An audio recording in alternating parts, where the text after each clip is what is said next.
Guys, kamusta na? At welcome sa Panlasang Pinoy. Sana okay yung pakiramdam ninyong lahat ha. Para sa araw na to, magluto naman tayo ng bangus na may sarsa. Ito yung nilalagyan ng tahure o yung fermented na bean curd, pati na rin ng tausi. Ang tawag dito ay tochong bangus.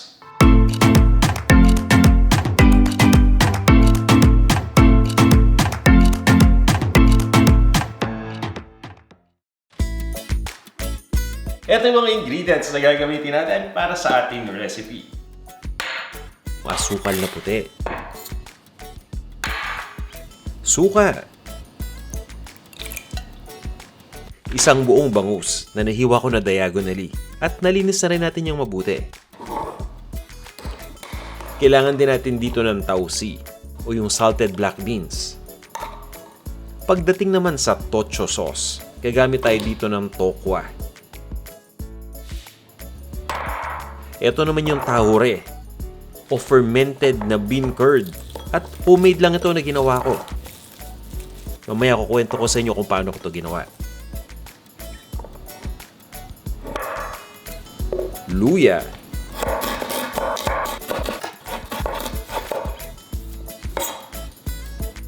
Sibuyas.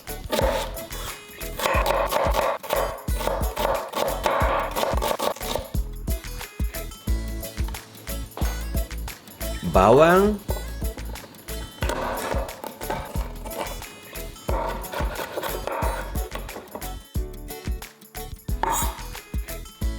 kamatis,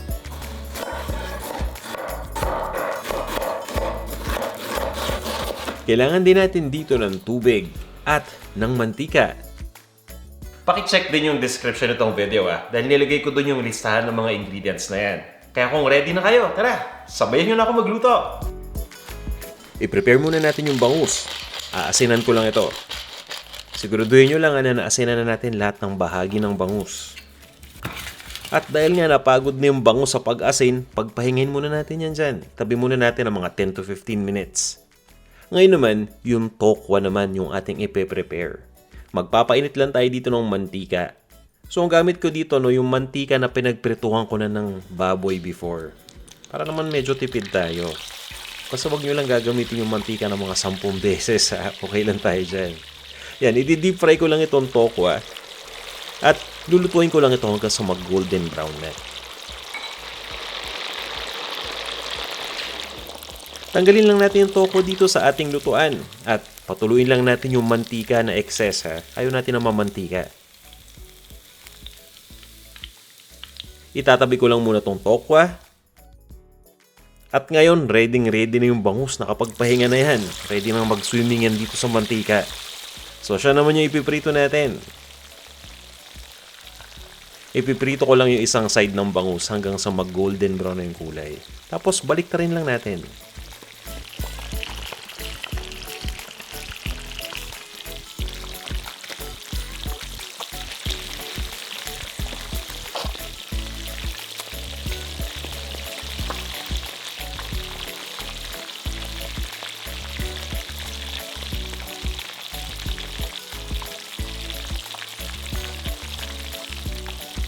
Tatanggalin ko lang yung bangus dito sa ating lutuan at papatuloyin ulit natin yung mga mantika.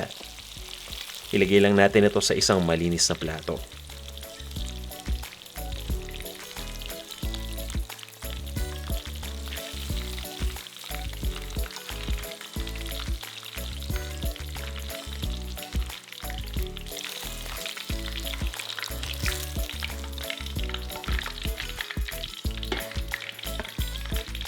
Ngayon, ready na tayo para iluto yung tocho sauce.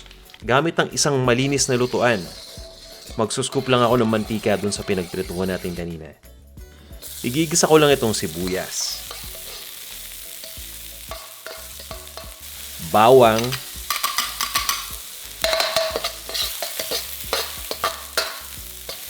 Itong luya.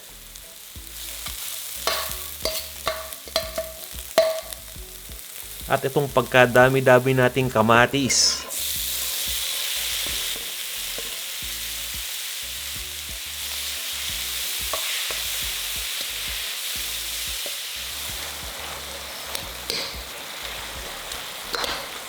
Basta tingnan nyo lang lagi yung kamatis at yung sibuyas. Kapag lumambot na yan, ibig sabihin okay na yung pag-isa natin.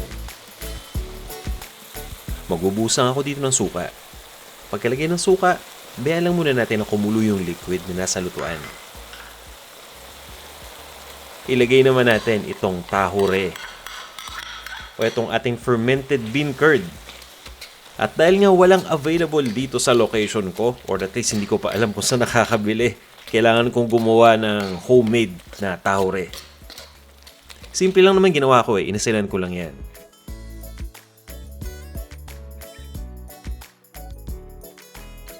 Pagka-asin, ni-refrigerate ko lang ng isang buong araw.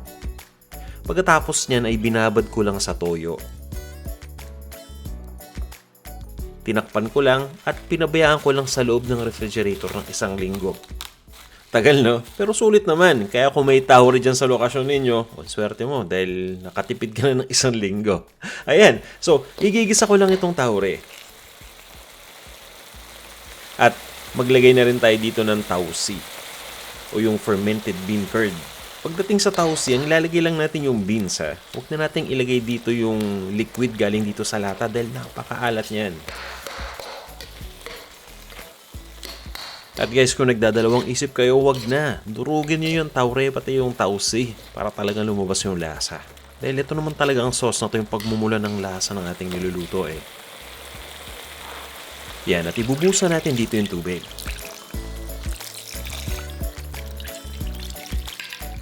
Pabayaan lang natin kumulo O yan, habang naluluto yan, i-prepare muna natin yung tokwa. Naprito na natin, di ba? Hinihiwa ko lang yan into cubes. Para na kayo kung gaano kalaking cube ang hiwa. Pagkatapos nating mapakuluan itong tocho sauce ng mga 5 to 7 minutes, ilagay na natin dito yung piniritong bangus. So itong bangus lutong-luto na yan. Pero kailangan pa rin nating pakuluan dito sa sauce. Dahil kapag ginawa natin yan, yung lasa ng isda kumakapit sa sauce para mas maging malasa yan. Diba? Mas masarap yan kapag sinabaw natin sa kanin. Lulutuin ko lang ito ng mga 3 minutes.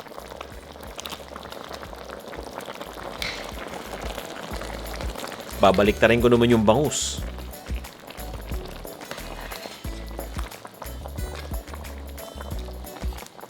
Sabay lagay ng tokwa na na-slice na natin. Yan. Itutuloy ko lang ang pagluto ng mga 2 hanggang 3 minuto pa. Huwag na nating takpan pabayaan natin na mag-evaporate yung liquid. At titimplahan ko lang ito ng ground black pepper. Hindi ko na aasinan. Naglagay na tayo kanina ng tahure pati ng tausi. Baka ma-over naman guys. Kawawa naman yung kidney ninyo. Kaya dahan-dahan sa asin Tikman nyo muna. Kung medyo napaalat, dagdagan nyo na lang ng liquid. Yan, para medyo masabaw. Medyo balanse, di ba? Naglalagay din ako dito ng cilantro. Optional ingredient lang ito.